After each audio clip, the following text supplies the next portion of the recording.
Hello friends, ಇದು ಸೋಮವಾರದ mini vlog. ಎದ್ದ ತಕ್ಷಣ ಬೆಳಿಗ್ಗೆ ರಂಗೋಲಿನ ಹಾಕಿದ್ದೀನಿ. 5 ರಿಂದ 3 ಚುಕ್ಕೆ ಕಂಪ್ಲೀಟ್ ಡೀಟೇಲ್ಸ್ ನನ್ನ ಇವತ್ತಿನ ಯೂಟ್ಯೂಬ್ ಚಾನಲ್ನಲ್ಲಿ ವಿಡಿಯೋ ಬರುತ್ತೆ, ನೀವು ಬೇಕಿದ್ರೆ ಚೆಕ್ ಮಾಡ್ಬೋದು. ಹಾಗೆಯೇ ಹಸಿಕಡಲೆ ಸಾಂಬಾರು ಹಾಗೆ ದೋಸೆ ನನ್ನ ಬೆಳಗಿನ ತಿಂಡಿಯಾಗಿತ್ತು.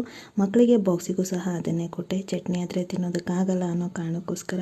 ಸೊ ಆ ನಂತರ ಮಕ್ಕಳಿಬ್ಬರನ್ನೂ ಸ್ಕೂಲ್ಗೆ ರೆಡಿ ಮಾಡಿ ಕಳಿಸ್ಬೇಕು. ಪೂರ್ವಿಗೆ ಇವತ್ತಿಂದ ಫೈನಲ್ ಎಕ್ಸಾಮ್ ಸ್ಟಾರ್ಟ್ ಆಗಿದೆ. ಸಾನುಗೆ ನೆಕ್ಸ್ಟ್ ಮಂತ್ ಇದೆ ಎಕ್ಸಾಮು. ಸೊ ಅವ್ರನ್ನ ಕಳಿಸಿ ಆನಂತರ ನಾನು ರೆಡಿ ಆದೆ. ಇದು ಮೀಶೋದಲ್ಲಿ 2 ವರ್ಷದ ಹಿಂದೆ ಪರ್ಚೇಸ್ ಮಾಡಿದಂಥ ಸ್ಯಾರಿ. ತುಂಬಾ ಚೆನ್ನಾಗಿದೆ. ನನಗೆ ಪರ್ಸ್ನಲಿ ತುಂಬ ಇಷ್ಟ. 400 ಸಮಥಿಂಗ್ ಏನೋ ಪೇ ಮಾಡಿದ್ದು. ಸ್ಕೂಲ್ಗೆ ಹೋಗಿ ಬಂದ ತಕ್ಷಣ ಸಂಜೆ ಮನೆಯಲ್ಲಿ ಮಸ್ಕ್ ಮೆಲನ್ ಇತ್ತು, ಅದರಲ್ಲಿ ನಾನಿವಾಗ ಮಿಲ್ಕ್ ಶೇಕ್ ಮಾಡ್ತಾ ಇದ್ದೀನಿ. ಸೊ ಹಾಗಾಗಿ ಸಂಜೆ ಟೀ ಕ್ಯಾನ್ಸಲ್. ಇದರ ಡೀಟೇಲು ಸಹ ಇವತ್ತಿನ ವಿಡಿಯೋದಲ್ಲಿದೆ, ಚೆಕ್ ಮಾಡ್ಬೋದು. ಆನಂತರ ನನಗೆ ಒಂದಷ್ಟು ಶಾಪಿಂಗ್ ಇತ್ತು, ಹಾಗೆಯೇ ಫ್ಯಾಬ್ರಿಕ್ ತೊಗೊಳ್ಳೋದಿತ್ತು. ನಾನಿವತ್ತು ಆರ್ಗನ್ಸಾ ಫ್ಯಾಬ್ರಿಕ್ನ ತೊಗೊಂಡಿದ್ದೀನಿ ಬ್ಲೌಸ್ ಸ್ಟಿಚ್ ಮಾಡೋದಕ್ಕೆ.